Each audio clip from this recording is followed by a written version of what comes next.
મતદાનના દિવસે જ્યારે અમે તમામ મતદાન મથકો પર જેટલા મતદાનની મથકોની મુલાકાત લીધી છે ત્યાં કંઈક ને કંઈક રીતે એવા લોકો સામે આવ્યા છે કે જેમનું નામ મતદાર યાદીમાંથી ગાયબ થઈ ગયું.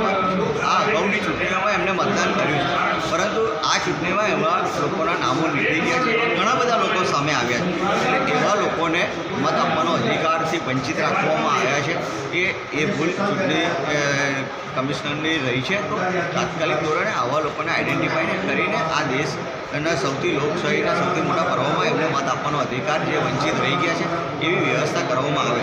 અને સાચી રજૂઆતમાં લોકશાહીમાં લોકોને મત આપવાનો જે અધિકાર આપેલો છે સંવિધાનના લીધે, એ સંવિધાનના લીધે જે અધિકાર છે એ અધિકાર પરિપૂર્ણ કરો અને જે લોકો વંચિત રહી ગયા છે એ તમામને મત આપવાનો અધિકાર તમે ઊભા કરો અને આમાં ફરીથી ટેન્ટ બનાવી અને તમામને મત આપવાનો જે અધિકાર છે એ પરિપૂર્ણ કરો.